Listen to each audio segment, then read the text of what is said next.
You're listening to the Corbett Report.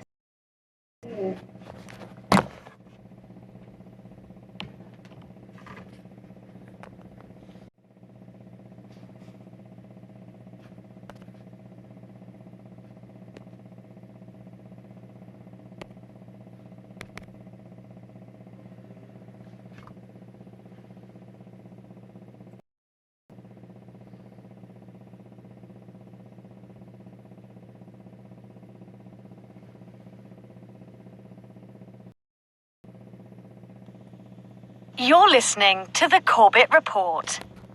That I have to receive information regarding.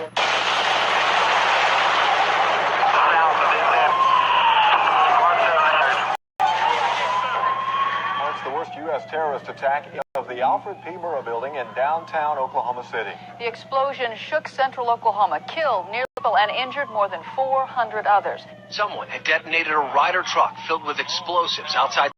The only suspect actually charged in the bombing so far is Timothy McVeigh. Timothy McVeigh. Timothy McVeigh.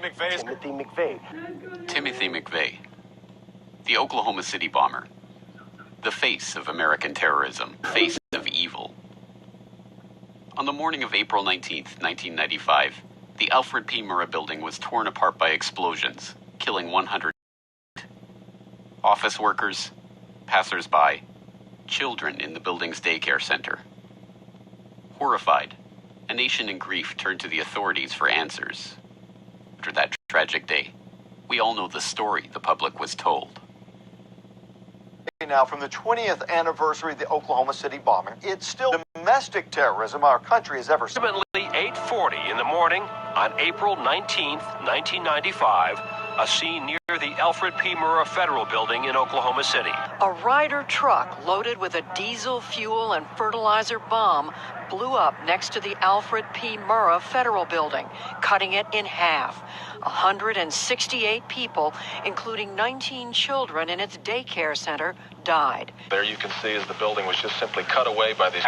Into a shifting house of cards, pulling at the rubble, then the piece that holds it all up. The nationwide search for suspects in the Oklahoma City bombing. The government has claimed McVeigh was later also arrested and convicted as an accomplice. The plot was said to avenge the deaths of about 80 people in the government siege at the Branch Davidian compound in Waco, Texas, years earlier.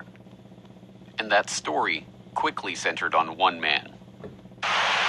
Timothy James McVeigh was born April 23rd, 1968, in Pendleton, New York. Him in his neighborhood, well known for being kind of an attention getter, an outgoing type kid. For Timothy McVeigh, guns would become a lifelong passion. McVeigh's decision to join the Army in 1988 comes after high school and a series of dead-end jobs. With his love of guns, this is a natural fit for him. He and his unit, parts of the 1st Infantry Division, the Big Red One, and were in place, ready for war by January 1991. When the war ended, his unit was part of the security force assigned to guard General Norman Schwarzkopf in Saudi Arabia. McVeigh says several key events caused him to, in his words, snap. Beginning in 1992, the wife and young child of white supremacist Randy Weaver during a standoff at Ruby Ridge, Idaho. A call for an imminent war with the government spreads to cell groups across the far right. Timothy McVeigh also his time. Shortly thereafter, he writes Michael and Lori Fortier, telling them that he wanted to take action against the government. He then enlists the help of his old Army buddy, Terry Nichols.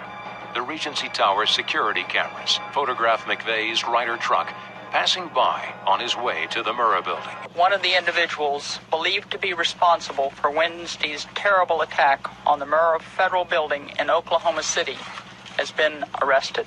A highway patrol officer pulled over Timothy McVeigh less than 2 hours after the bombing for a missing license plate. In 1997, McVeigh was found guilty on 11 federal counts of murder and conspiracy. He was sentenced to death and executed in 2001.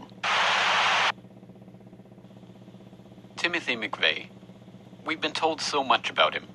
What he did, why he did it, what it meant for America. But how much of it is true? For 20 years, a handful of tireless researchers have been working to expose the lies surrounding the legend of Timothy McVeigh, the lone wolf terrorist mastermind.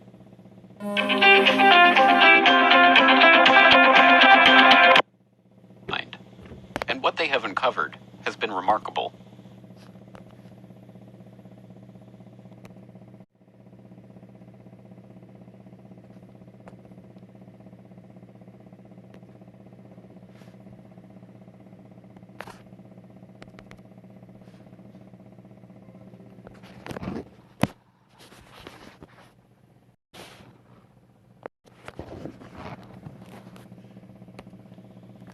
You're listening to the Corbett Report.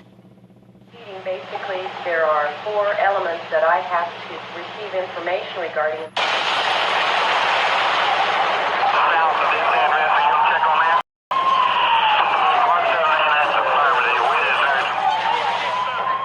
Marks the worst U.S. terrorist attack in history, the bombing of the Alfred P. Murrah building in downtown Oklahoma City. The explosion shook central Oklahoma, killed nearly 170 people, and injured more than 400 others. Someone had detonated a ryder truck filled with explosives outside the building. The only suspect actually charged in the bombing so far is Timothy McVeigh. Timothy McVeigh. Timothy McVeigh. Timothy McVeigh. Timothy McVeigh, the Oklahoma City bomber, the face of American terrorism, the face of evil. On the morning of April 19th, 1995, the Alfred P. Murrah building was torn apart by explosions, killing 168. Office workers, passers-by, children in the building's daycare center. Horrified, a nation in grief turned to the authorities for answers. Now, 20 years after that tragic day, we all know the story the public was told. Less than a week away now from the 20th anniversary of the Oklahoma City bombing. It's still the largest act of domestic terrorism our country has ever seen. At approximately 8:40 in the morning on April 19th, 1995, a slow-moving Ryder truck was seen near the Alfred P. Murrah Federal Building in Oklahoma City. A Ryder truck loaded with a diesel fuel and fertilizer bomb blew up next to the Alfred P. Murrah Federal Building, cutting it in half.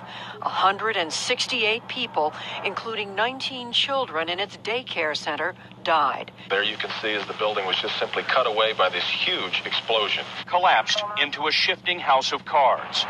Pulling at the rubble, they sometimes wonder whether they're tugging the piece that holds it all up. The nationwide search for suspects in the Oklahoma City bombing. The government has claimed McVeigh was alone.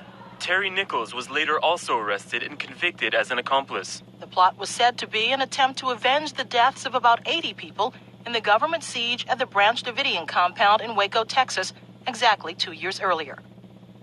And that story quickly centered on one man. Timothy James McVeigh was born April 23rd, 1968, in Pendleton, New York. Him in his neighborhood got to be pretty well known for being kind of an attention getter and outgoing type kid. For Timothy McVeigh, guns would become a lifelong passion. McVeigh's decision to join the Army in 1988 comes after hundreds of dead-end jobs. With his love of guns, this is a natural fit for him. He and his unit, parts of the 1st Infantry Division, the Big Red One, were sent to the Gulf and were in place, ready for war, by January 1991. When the war ended, his unit was part of the security force assigned to guard General Norman Schwarzkopf in Saudi Arabia. McVeigh says several key events caused him to, in his words, snap. Beginning in 1992, when federal agents killed the wife and young child of white supremacist Randy Weaver during a standoff at Ruby Ridge, Idaho. A call for an imminent war with the government spreads to cell groups across the far right. Timothy McVeigh also becomes convinced by this time. Shortly thereafter, he writes Michael and Lori Fortier, telling them that he wanted to take action against the government. He then enlists the help of his old Army buddy, Terry Nichols. The Regency Tower's security cameras photograph McVeigh's Ryder truck passing by on his way to the Murrah building. One of the individuals believed to be responsible for Wednesday's terrible attack on the Murrah Federal Building in Oklahoma City has been arrested. a highway patrol officer pulled over Timothy McVeigh less than 2 hours after the bombing for a missing license plate. In 1997, McVeigh was found guilty on 11 federal counts of murder and conspiracy. He was sentenced to death and executed in 2001. Timothy McVeigh. We've been told so much about him. What he did, why he did it, what it meant for America. But how much of it is true? For 20 years, a handful of tireless researchers have been working to expose the lies surrounding the legend of Timothy McVeigh, the lone wolf terrorist mastermind. And what they have uncovered has been remarkable. These researchers are not isolated cranks, but U.S. Air Force weapons experts, Oklahoma state representatives, FBI whistleblowers, government informants, attorneys, eyewitnesses, veteran journalists, and many others whose direct experience contradicts the narrative of the OKC bombing that we have been told. But perhaps the most compelling contradiction of the official story comes from McVeigh himself. According to the official account, McVeigh had set his sights early on in his military career on joining the Special Forces, and it was the frustration of not achieving that goal that caused him to quit the forces suddenly and unexpectedly in 1991. During his stay at Fort Riley, Kansas, McVeigh had been selected to try out for the Special Forces, the exclusive Green Berets, his dream assignment in the military. And had trained extensively for it, doing hundreds of push-ups and hundreds of sit-ups every day, carrying 100 pounds of gear 13, 15 miles a day to get himself in the physical condition for the course. The Gulf War changed that for him. Sergeant Timothy McVeigh was awarded the Bronze Star for Valor and the Combat Infantry Badge for his part in the fighting. When the war ended, his unit was part of the security force assigned to guard General Norman Schwarzkopf in Saudi Arabia. Suddenly, he was told to return to the United States. His long-desired wish to try out for the Special Forces, his revered Green Berets, had finally become a reality. He was getting everything ready. He was happy. He was excited. He was moving, because he was going to the Special Forces. 1 week later, Sergeant Timothy McVeigh was at Fort Bragg, North Carolina, undergoing the strenuous Special Forces tryout. But he was not the soldier he had been before the war in the Gulf. After living in the desert for 4 months, he was physically drained, particularly the desert conditions. His equipment was wore out. One of the tests was for him to carry a 45-pound sack with him on a long journey. He was wearing new boots. His ankles were aching. His body and mind were physically out of shape. His feet were blistered. His ankle was sprained. At that point, McVeigh knew he could not pass the physically grueling Special Forces tests. It was the most devastating thing that had ever happened to him. And he sent a written notice to the camp supervisor, a voluntary statement of withdrawal. It reads, "I am not physically ready." It was his first failure in the military, and his buddies saw really an altered McVeigh when he returned from that experience. He was somebody who had succeeded in everything in the military before. Now he had failed, and he seemed somewhat embittered and soured. But in a letter to his sister in October 1993, published in the New York Times in 1998, McVeigh tells a very different story.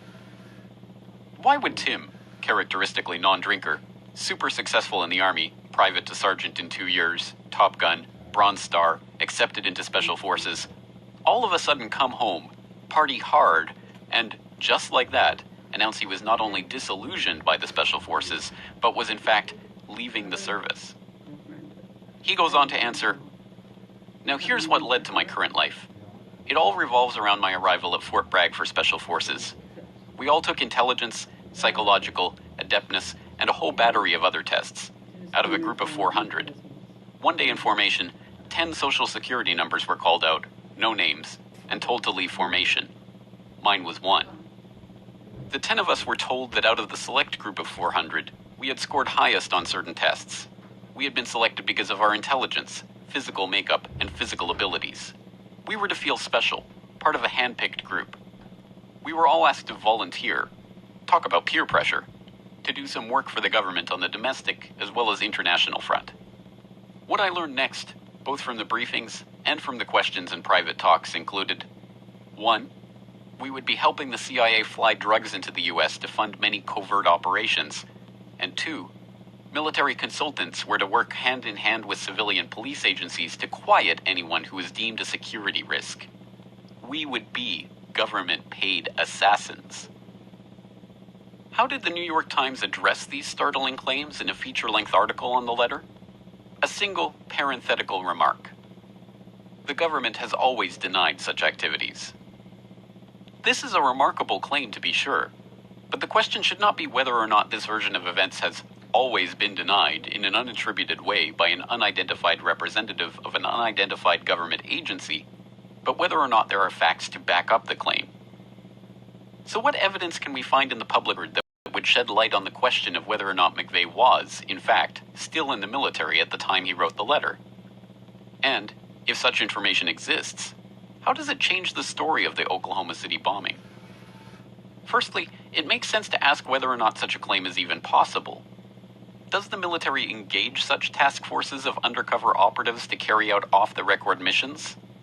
The answer to that question is yes. That answer comes from a number of sources, including Colonel L. Fletcher Prouty. As a colonel in the U.S. Air Force and Chief of Special Operations for the Joint Chiefs of Staff, Prouty worked from 1955 to 1964 as the liaison procuring military supplies, equipment, and logistics support for CIA Special Operations worldwide. In his 1973 tell-all, The Secret Team, Prouty discussed the inner workings of America's intelligence community, noting, "Sheep-dipped is an intricate Army-devised process by which a man who is in the service as a full-career soldier or officer agrees to go through all the legal and official motions of resigning from the service.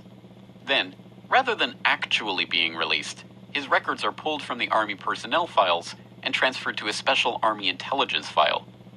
Substitute, but nonetheless real-appearing records are then processed, and the man leaves the service. He is encouraged to write to friends and give a cover reason why he got out. He goes to his bank and charge card services and changes his status to civilian, and does the hundreds of other official and personal things that any man would do if he really had gotten out of the service. Meanwhile, his real Army records are kept in secrecy, but not forgotten." This tactic was used, for example, in Green during the U.S. military participation in Vietnam in the 1960s. Restricted from deploying troops in Laos by the 1962 Geneva Accords, 48 Air Force personnel were instead sheep-dipped and deployed in Laos as civilian employees of Lockheed to service a bombing radar installation there. But was McVeigh sheep-dipped? By its very definition, this process is designed to be hidden from public view. Under such an operation, McVeigh's resignation, personal life, would all look exactly as it should if he had genuinely been discharged from the military. Even more frustratingly, the sources of information that prove that McVeigh was in fact sheep-dipped are being deliberately kept from the public. Take the testimony of Terry Nichols. He is serving an unprecedented 161 consecutive life sentences for his part in the bombing at ADX Florence, a supermax prison in Colorado where he shares a cell block with Ramzi Youssef and Ted Kaczynski. In 2007, he provided a sworn deposition to attorney Jesse Trendue where he stated, "In December of 1992, Timothy McVeigh told me that while he was serving in the U.S. Army, he had been recruited to carry out undercover missions." McVeigh again told the same story to one of his fellow inmates on death row, David Paul Hammer. McVeigh told me and another inmate here that he was actually an agent working for a guy he called the Major, and he allegedly met this man when he reported to for special trainings duty, and he was told to wash out his special training and asked to accept what was called black ops operations, and he would be working as an independent person as a part of, and that he would recruit people to be in his unit. According to McVeigh, this association went on for several years, from the end of 1992 throughout the days of the bombing of the Murrah building on April 19, 1995. Unsurprisingly, perhaps, the federal government has made it as difficult as possible for the general public to access this information or find out more about these claims. After granting the interview discussing McVeigh's military connections, Hammer was placed on lockdown and even prevented from contacting his attorneys. After receiving Nichols' sworn declaration that McVeigh was an undercover Army operative, attorney Jesse Trentadue was prevented from gaining access to depose Nichols by a federal judge. The judge in McVeigh's own case also placed sensitive documents obtained by the defense during discovery under seal, documents that the producer of Oklahoma City bombing documentary A Noble Lie claims prove these connections. So perhaps we can start with just laying out the parts of the record that we can all agree on about Timothy McVeigh and his background. Well, he actually served in the U.S. Army. He was on the security detail for General Schwarzkopf, at the time the Supreme Commander of Allied Forces in the first Persian Gulf War back in 1990. And he was a sharpshooter and a sniper. And he was commended, actually, when he was in custody in the Denver Federal Courthouse awaiting trial. The Army had to award him 2 medals of commendation for his stellar service. As far as the Special Forces, where it's still murky, we weren't able to find any documentation to support the fact that he did work Special Forces. But we do know that he was an employee by the CIA. He was a drug smuggler and a professional assassin. And this was in the 2.5 years leading up to the devastation of April 19, 1995. We also know that he was on a joint task force with the ATF and the FBI trying to recruit people to help him blow up federal buildings in 7 different cities around the United States. What you have just said will be stunning to those who have only heard the mainstream narrative of McVeigh. So let's talk about the pieces of evidence that document what you're talking about. We were able to go through the defense counsel records. Stephen Jones was very generous in giving us access to those records. They're stored at a particular institution on the campus of UT Austin. And through the hard work of Wendy Painting, one of our key researchers, oddly enough, she was born and raised less than an hour from where McVeigh was raised in upstate New York. But she had paid several visits to Austin and was able to access these records. The curator of the institution was very kind to us as a film crew. And I had the honor of actually joining her about the 2.5, 3 months she was down there, off and on over the course of 9 months. I joined her for 3 days and saw what she was going through and the records. I mean, this is what the defense counsel, through discovery process, was able to put together. Unfortunately, the trial only lasted 3.5 weeks, so they weren't able to present a lot of this evidence. And it was by the efforts of Judge Mace, who was the presiding judge. He put a lot of these records under seal, was never allowed to present to the defense or to the jury or the prosecution. The prosecution wasn't even aware of the records. So it was a very stunted and very unfortunate set of events on that short trial. So what does this evidence amount to? Are these claims true?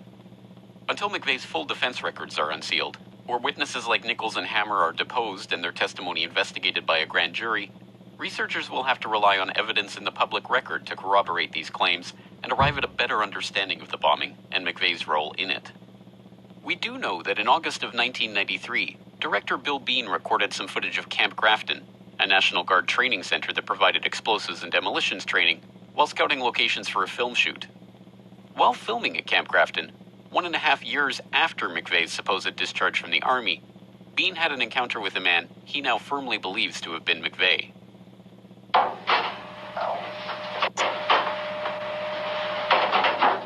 So what's your job? What's that? What's your job? Oh, parts clerk. You just parking this one, huh? Yeah, basically. Hi, my name is Bill Bean. I work in the film industry. On August 3rd, 1993, I was at Camp Grafton, North Dakota. Camp Grafton is a military training academy for the United States Army, the Army Reserve, and the National Guard. The reason I was there was to scout locations for a film project I was working on. I was given a tour of the base. It's designated by Colonel Dahl. We were by the motor pool, and there were a large group of tanks that were parked there.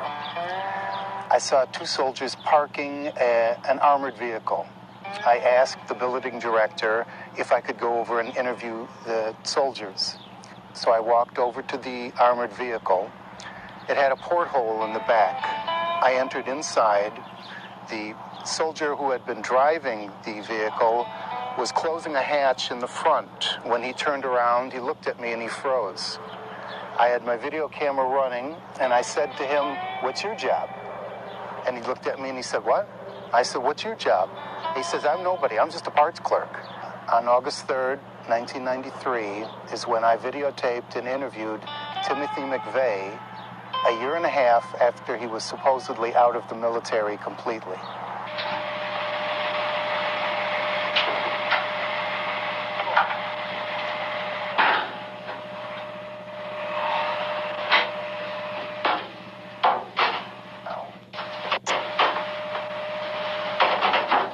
So what's your job? What was that? What's your job? I'm a parts clerk. Oh, you just parking this one, huh? Yeah, basically. Was McVeigh involved in explosives training at Camp Grafton after his supposed discharge?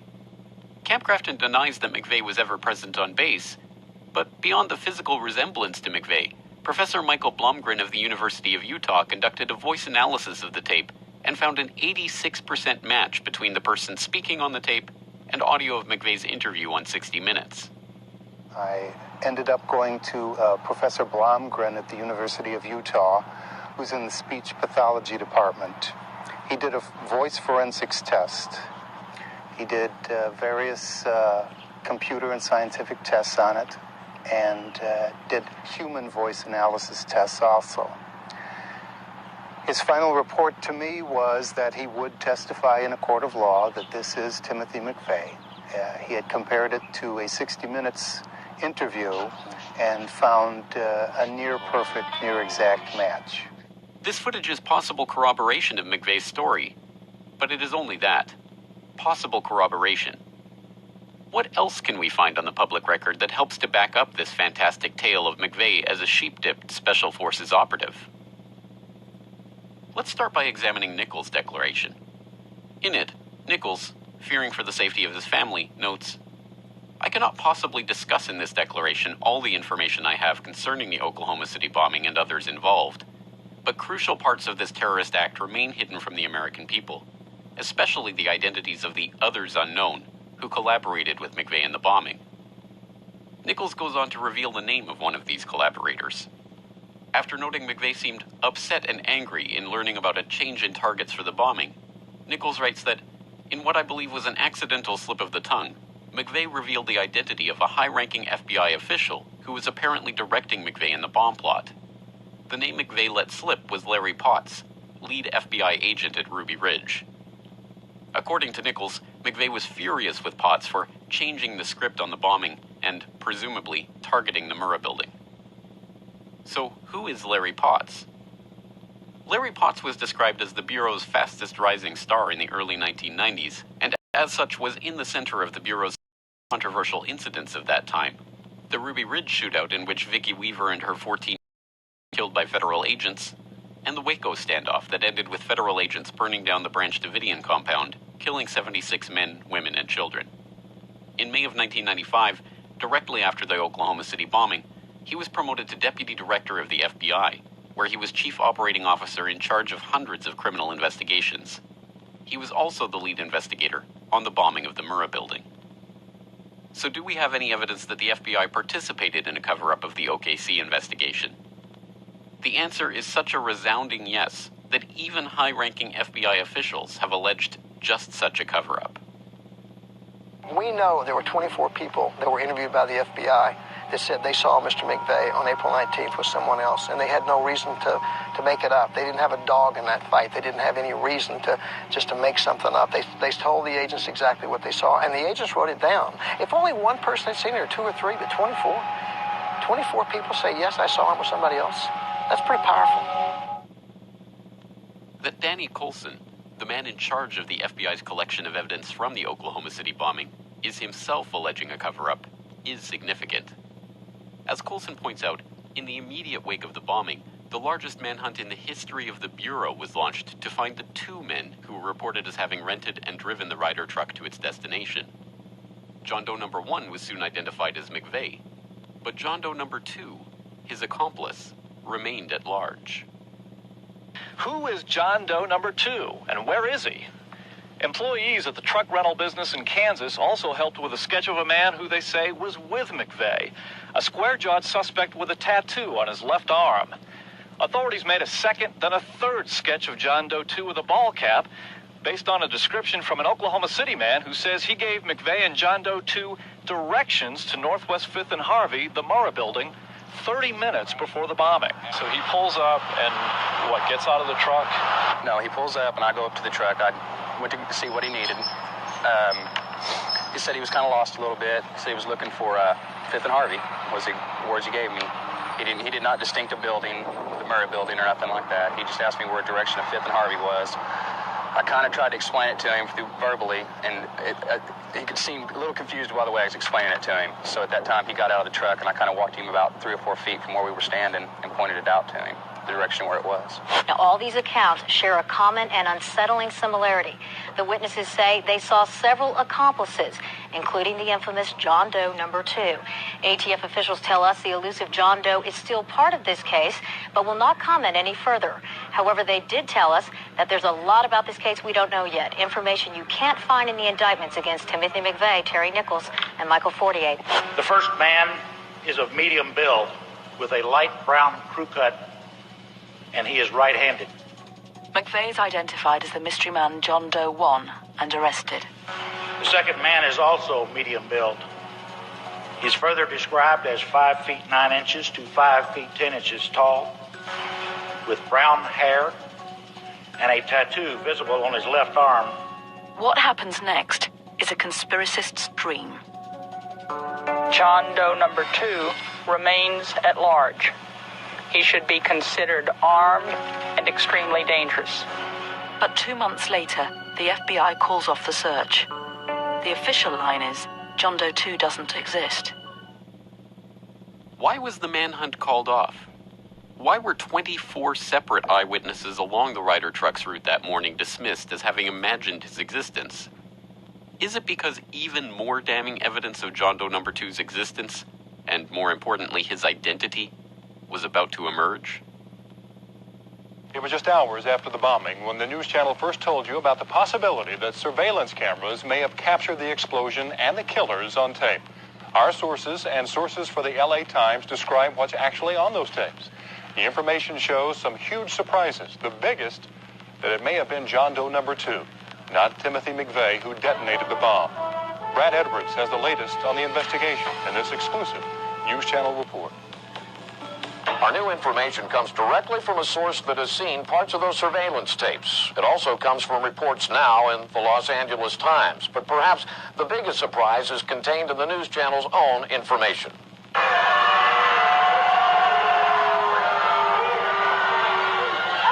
Timothy McVeigh was not the last person to leave the Ryder truck. In fact, another man sat inside the cab of the truck after McVeigh got out. We believe that man is John Doe number 2, a man who, for all we know, is still on the loose, leaving open a vital question. Was it John Doe number 2 who actually set off the bomb, not Timothy McVeigh, as we've all been led to believe? News Channel 4 has for weeks been demanding copies of the surveillance tapes from the FBI.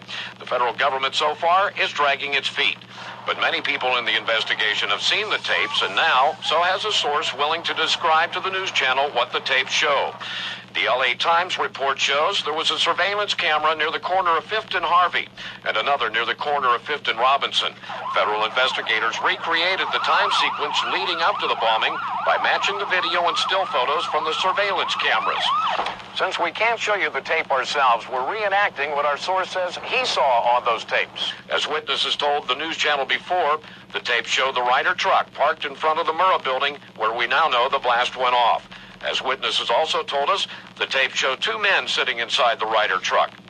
A man strongly resembling Timothy McVeigh gets out of the driver's side, steps down. He then appears to have dropped something on the step up into the truck.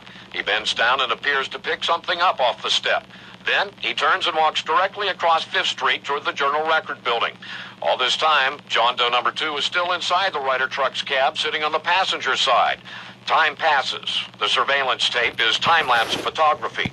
Without knowing exactly the time interval between shots, our source can't be sure how long John Doe number 2 sat in that cab.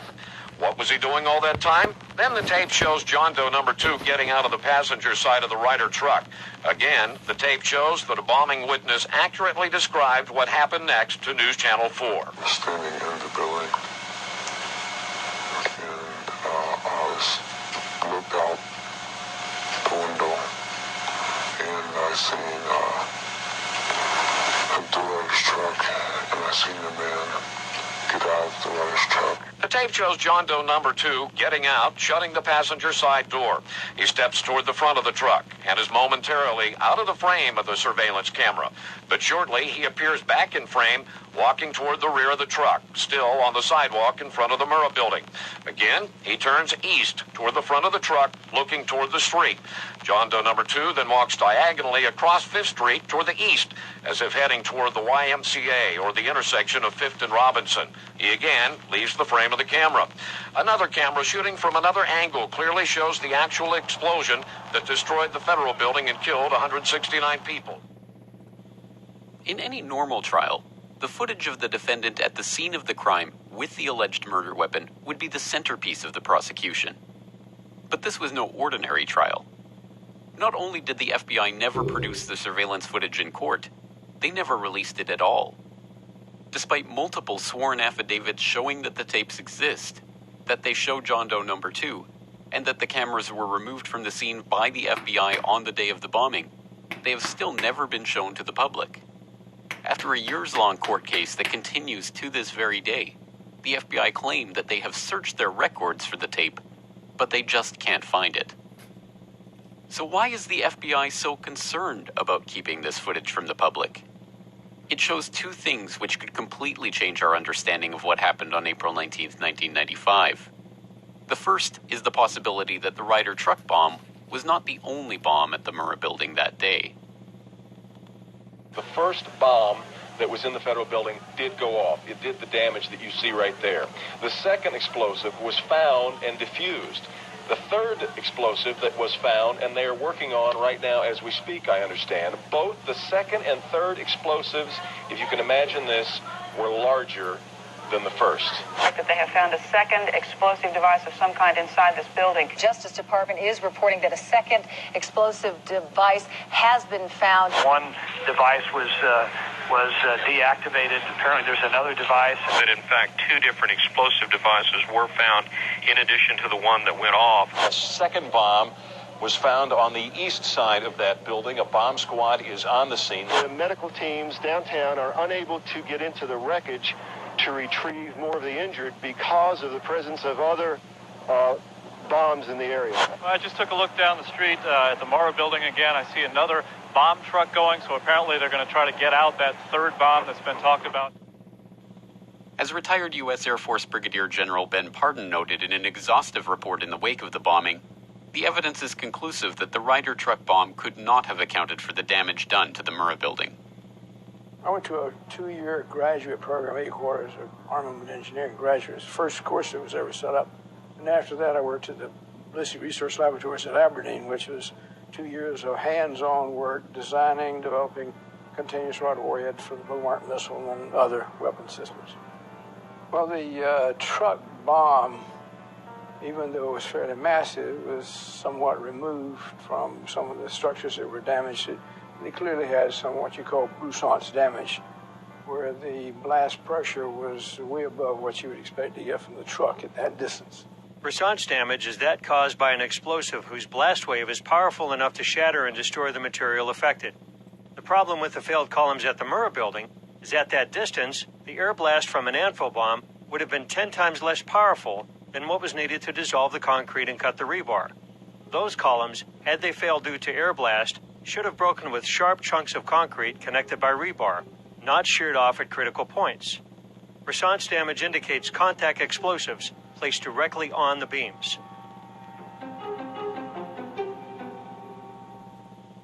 Even more perplexing is the total collapse of column B3, which caused the floors on the east side to pancake onto one another.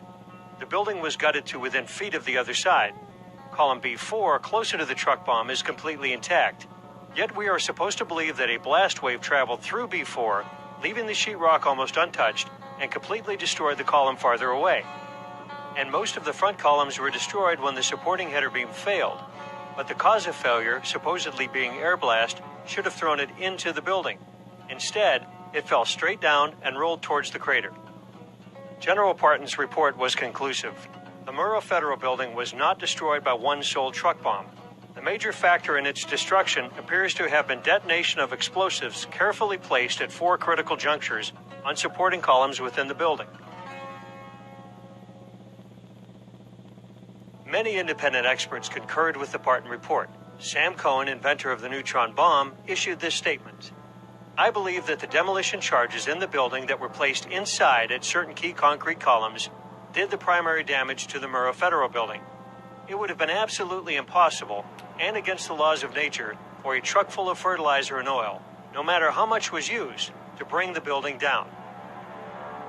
The FBI put all their weight behind the lone bomber theory and tailored the evidence scenario. Dr. Frederick Whitehurst, a at the FBI crime lab, turned whistleblower over the Bureau's handling in the Oklahoma City bombing. Released a report today condemning the FBI crime lab for mishandling evidence and for slanting its analysis. The report is expected to specifically criticize the lab's handling of the Oklahoma City and World Trade Center bombing cases. It was the allegations of FBI whistleblower Frederick Whitehurst that sparked that investigation.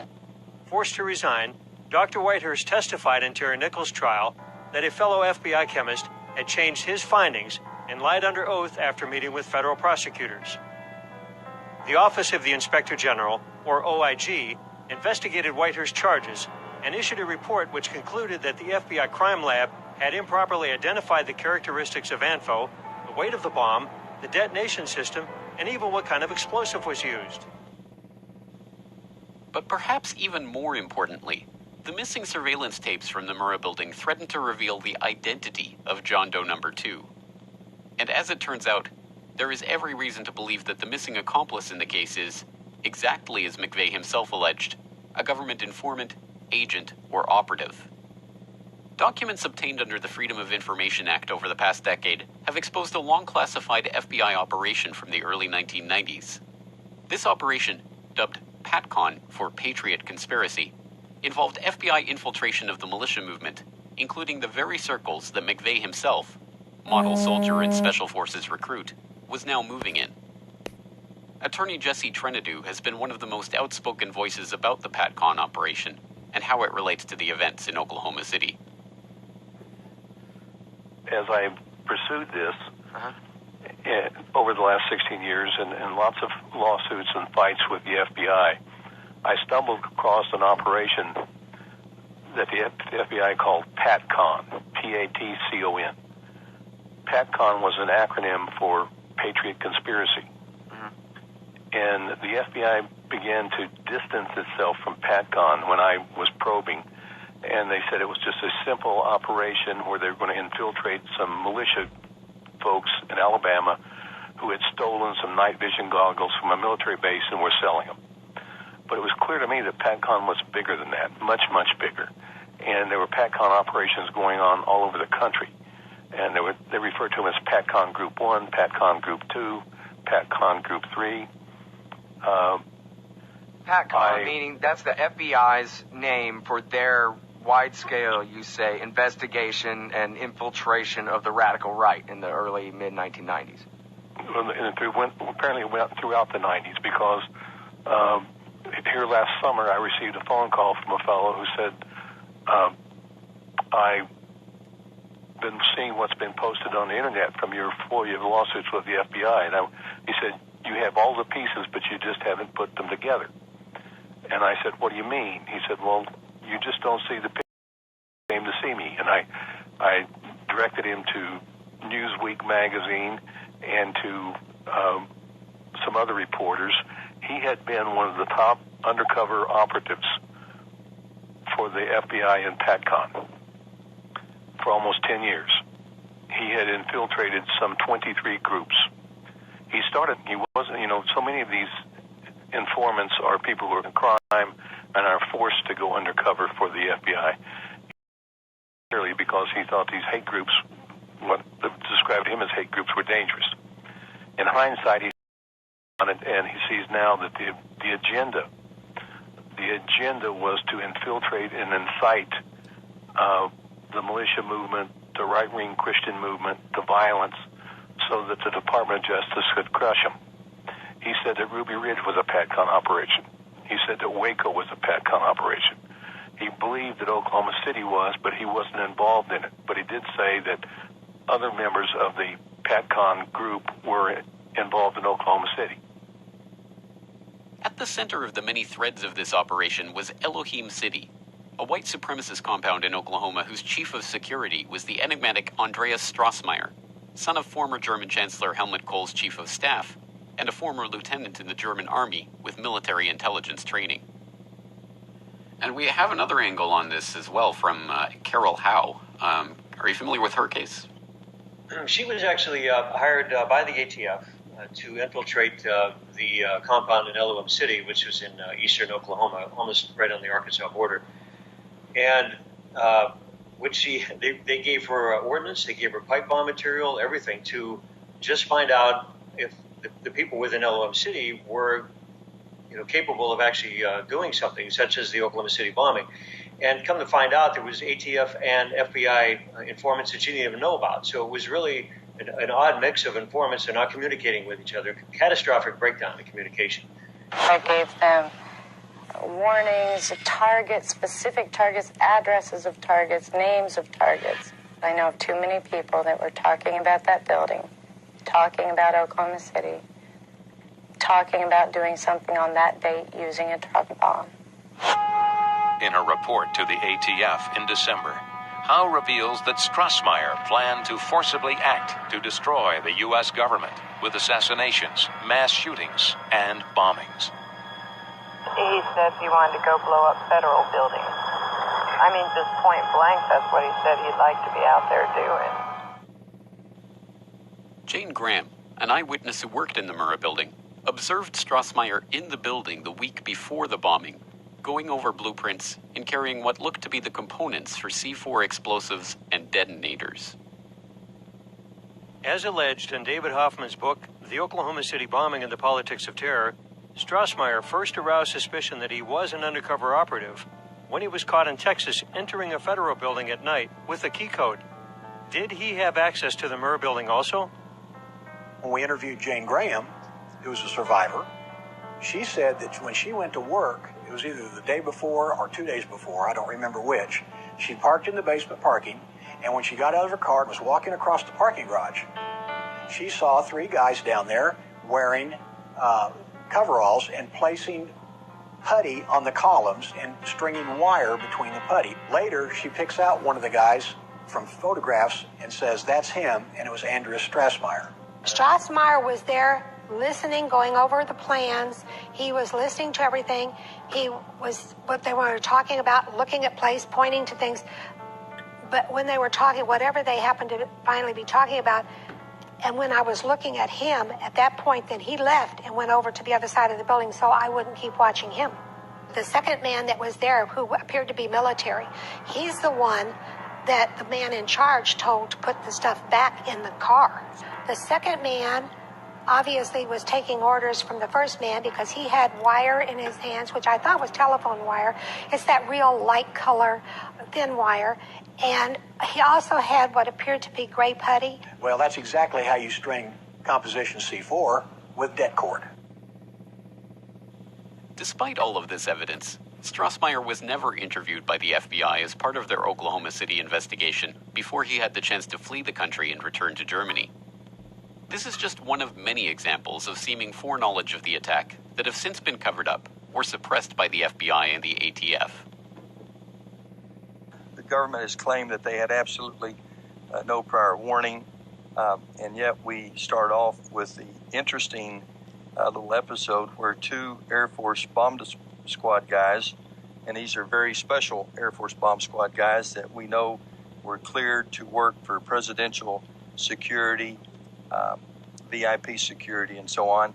They were ordered from Kirtland Air Force Base in New Mexico to Oklahoma City, arriving on Monday the 17th of April, 2 days before the bombing. Their orders were to go to a motel and wait there until contacted by the FBI.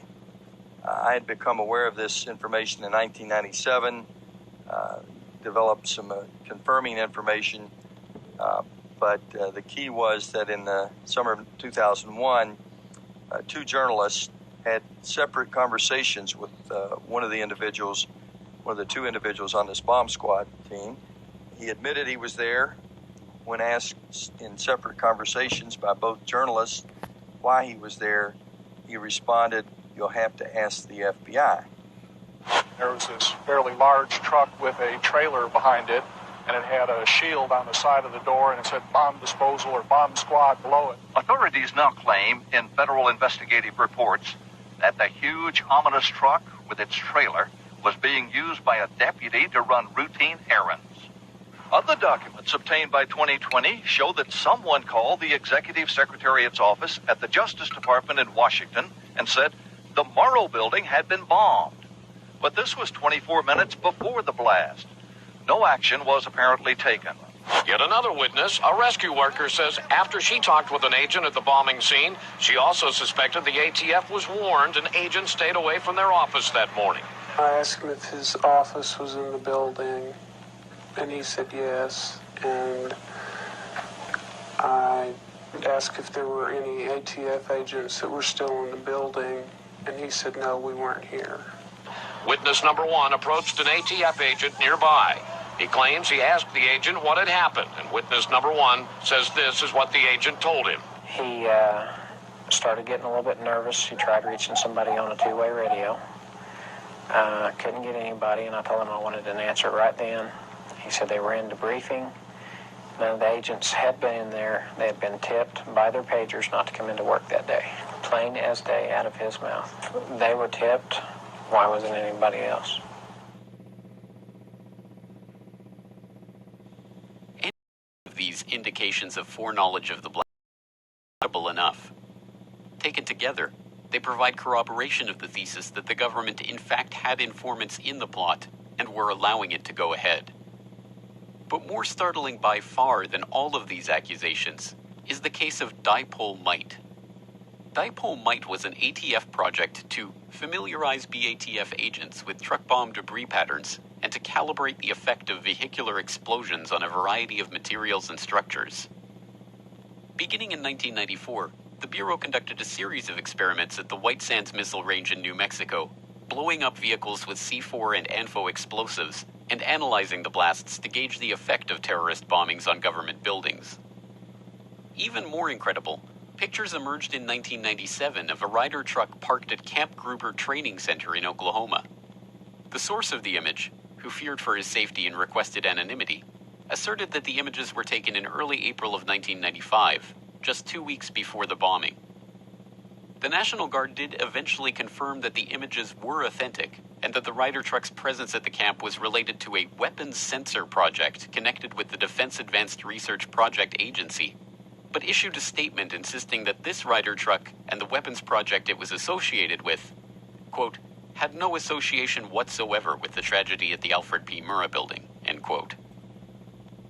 Could this be the other Ryder truck that witnesses reported seeing at Lake Erie several days before Timothy McVeigh and Terry Nichols arrived to construct their bomb? The official narrative dictates that Tim McVeigh alone rented the Ryder truck in Junction City, Kansas on April 17, 2 days before the bombing. He and Terry Nichols supposedly constructed the bomb on April 18. But the bulk of eyewitness accounts assert that the Ryder truck was at Geary Lake for several days before that.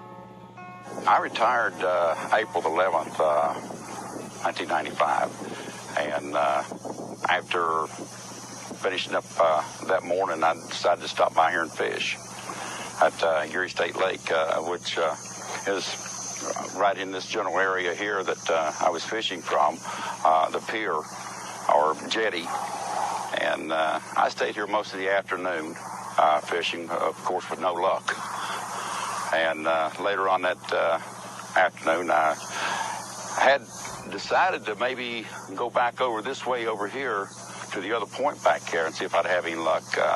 When I noticed a Ryder truck over there, I was sitting at home one day, and my wife came in from work, and she said that she had been stopped at a roadblock up here at Geary Lake in reference to the Oklahoma City bombing and the making of the bomb here at Geary State Lake and with a Ryder truck. And I said, well, you know, I had told you about the Ryder truck I had seen there before this. And that's how I became aware of it. And then the next thing I knew, she told the ATF and FBI, the people at the roadblock, that what I had seen. And before I knew it, my house was swarming with agents. Multiple trucks, multiple bombs, government informants, prior warnings, Pat Kahn, John Doe number 2, Andreas Strassmeyer. The indications of government participation and cover-up in the bombing itself continue to mount and mount. And they paint a very different picture of McVeigh than that of the lone wolf bomber that the government and media have spent 20 years asking us to believe in. But why? If there was government complicity in the plot to blow up the Murrah building, why would this be so? What would the government stand to gain from this? Firstly, PatCon gained its objective of discrediting militias, gun rights groups, and those concerned about governmental overreach once and for all in the mind of the American public.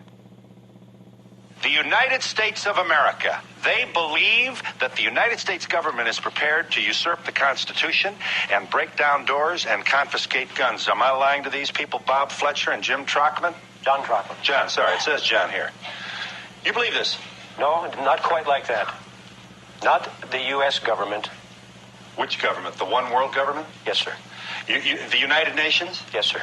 And you're in the woods now, and you're not, neither of you, you're not in the woods? No. Yeah, you're from Montana, the city of Noxon? Yes, sir. The little town of Noxon. 350 people. Maximum. Aha. And you living in the woods? No. No, you're not. Is anybody in Montana? Just their plain homes. You're sitting next to Ray Southwell, who does, from Michigan. You gather in the woods, don't you? In Michigan? When we train? Yeah. That's correct. But you're not living there. I don't quite understand when you say living there. I live in northern Michigan, and I have 20 acres that I live on, and there's a house there. Right. Secondly, an ATF that had suffered a severe backlash from its mishandling of events at Ruby Ridge and Waco could win public support and sympathy, the victim of anti-government crazies. Thirdly, it provided new life to the Terrorism Act of 1995, a controversial bill introduced by Joe Biden 2 months before the bombing that would have given police broad new powers to use secret sources and secret evidence in terrorism proceedings. Widely denounced to civil liberties, the bill was languishing in committee, but all that changed on April 5th. The very day after the blast at the Murrah building, the New York Times wrote about the bill that, after the Oklahoma City bombing, there are few surer legislative bets in Washington. The legislation morphed into the Anti-Terrorism and Effective Death Penalty Act of 1996 and was passed the next year, with President Clinton specifically linking the bill to the bombing in his signing statement. Years later, Biden claimed that his original bill was the core of what eventually became the Patriot Act. Fourthly, the bombing also conveniently destroyed a number of documents that were proving to be problematic for the Clinton administration. Documents that had all somehow or other ended up being housed at the Murrah building in Oklahoma City in April of 1995. Day 1, hour 2 of the bombing, the most significant event that happened is when they said they found other bombs in the building. The second most significant event was when they moved everybody back and held them back. There were still people alive trapped in the building, but they came in with 2 trucks and backed them up to the Murrah building, and a bunch of these guys dressed in blue jackets with no letters on the back started taking boxes of files out and putting them on this truck. We were told by a blonde female agent that there were files so serious to the government that until those files were located, there would not be any recovery effort. If you remember the Whitewater investigation in Arkansas, all the paperwork was stored in the Murrah building. They had FBI agents over in the fields the west of the Murrah building picking up paper almost all day long. And it was during this time that early in the investigation that I started receiving some various phone calls. One of them was a phone call from Little Rock, Arkansas, The guy said that he was a federal agent. He was not an FBI agent. He was not ATF. But what he did say was, during their investigation of the Clintons, on all the drug running that went through Mena, Arkansas, and Lassiter's Ranch, and all of that stuff that was going on at the time during Iran-Contra, that those records, when Clinton went to Washington, were transferred from there to the Murrah building. But what about McVeigh? What was his role in all of this? Criminal mastermind? Convenient patsy? Unwitting dupe? Or sheep-dipped operative, exactly as he claimed to be? It's at this point that most such investigations would end, with the narrator metaphorically shrugging his shoulders and suggesting that the secrets of the bombing might have gone to the grave with McVeigh himself. But this is not such a story. In fact, there are reasons to believe that McVeigh never actually went to the grave at all.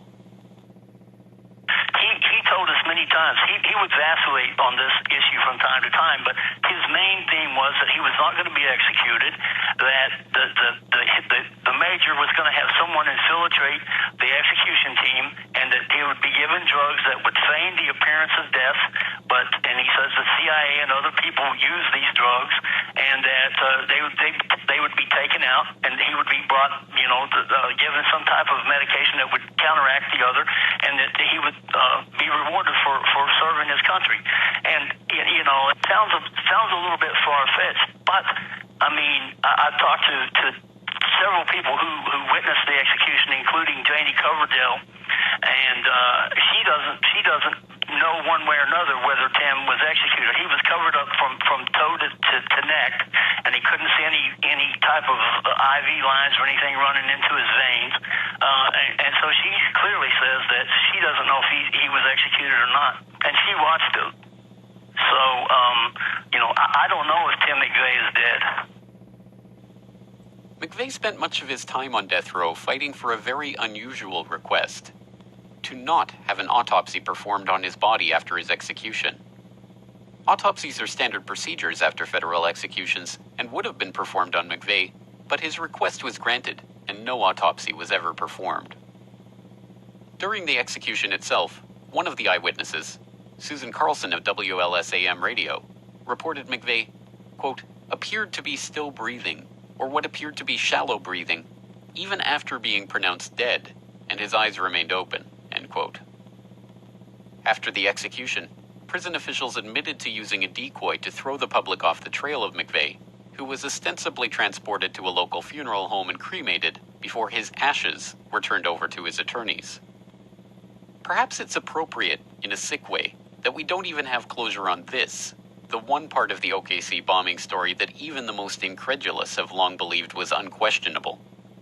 After all, the only constant in the case is that at every turn, the government has lied about what they know, withheld evidence, and otherwise kept the public in the dark about what really happened that day. Meanwhile, those brave few who have sought to shed light on these issues, or just gotten caught up in the story, have ended up with their lives transformed, their reputations shattered, and, in some cases, have lost their lives. All in maintenance of this mystery. Anti-government extremist. Is one man. Timothy McVeigh.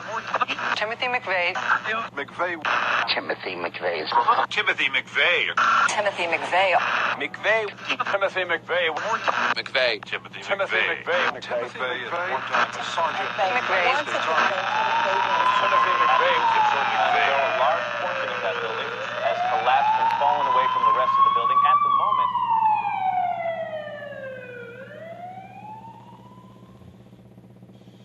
The Corbett Report is brought to you by you. Your support makes the Corbett Report possible. Sign up for the subscriber newsletter at corbettreport.com/support.